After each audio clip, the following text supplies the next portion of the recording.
Donc, pour les non-croyants, pour moi, c'est le même discours. Je vais à la recherche d'une connaissance cachée en moi. Bien sûr, les autres peuvent me permettre de la découvrir, mais je vais à l'intérieur de cet espace caché en moi. Et donc, je vais à la recherche de mon moi supérieur, mais tout simplement, si vous faisiez avec moi une visualisation du yoga, je vous amènerai en premier un espace de détente, pour que le mental se taise. Vous savez, le mental, c'est la partie de vous-même extérieure. Extérieure dans le sens qu'à partir du moment où on parle d'elle, elle est extérieure. Qui parle, qui raconte des histoires. Ah, vous pouvez le trouver en fermant les yeux, hein. Voilà, c'est ça. Les plans, les trucs, machin. Rien de mal. Rien de mal. C'est un outil divin, humain. Mais quelquefois, on peut être envoûté par cet aspect de soi-même. Et on rentre dans ce qu'on appelle l'agitation mentale permanente. Le vagabondage mental qu'on remplit d'idées, de pensées, de plans, de désirs, de... Ok, c'est une partie de moi-même. Mais si vous fermez les yeux, ce que vous faites tous les soirs, hein, pour relâcher, eh bien, vous pouvez aller dans des espaces de vous-même, de détente, de paix. Et c'est à l'intérieur de ces espaces que quelquefois, vous allez découvrir, retirer un voile. C'est qu'en vous, vous allez découvrir une connaissance. Donc, comme je vous l'ai dit, quand je parle de cet espace, de cet aspect de moi-même, je me situe personnellement en dehors des religions et je considère que les religions sont un moyen merveilleux, mais ce n'est pas lié à une manière. C'est quelque chose de très scientifique.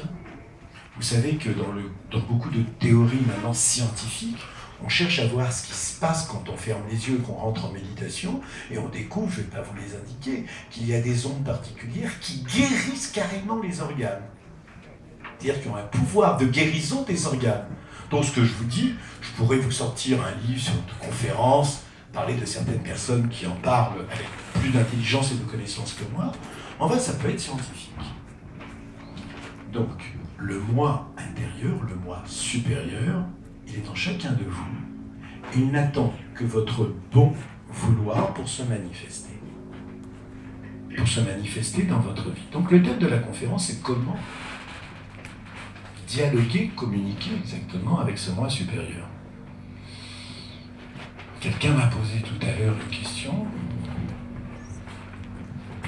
Comment développer sa conscience? Je crois quelque chose de cet ordre.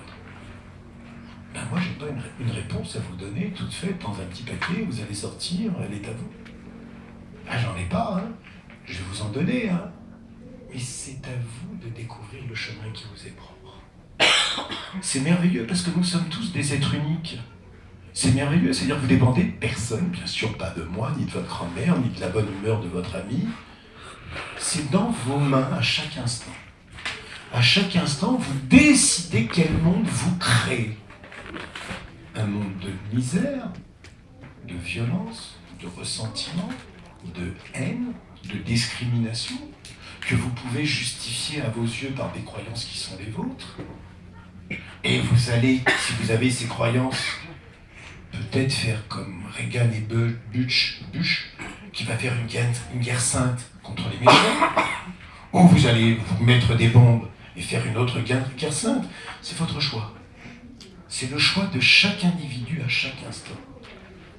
De faire la guerre, de désigner le méchant et de se considérer gentil. Moi, personnellement, je fais un choix quand je parle à mon moi supérieur. Moi, je fais le choix que cette partie de moi-même est plus sage, a plus de conscience que moi. Et donc, je veux communiquer avec elle, en tout cas. J'oserais dire que je communique, mais je lui demande de me guider. Ce que font toutes les religions, hein. Toutes les prières, c'est quoi? Guide-moi, aide-moi. Vous trouvez, c'est pas ce que je dis, comprenez bien, c'est pas un truc révolutionnaire. C'est ce que nous faisons tous, naturellement. Alors, sommes-nous tous fous? Ben, je ne le pense pas. Nous savons tous en nous-mêmes qu'il y a un espace que nous approchons quelquefois, qui peut nous secourir, qui peut nous sauver, qui peut nous faire passer de l'enfer au paradis, en nous-mêmes. Et donc cet espace, et donc là je vais un petit peu parler de mon histoire, et après ça, je vous poserai, comme c'est un atelier, c'est vivant, vous me poserez des questions. Si vous voulez, j'ai la chance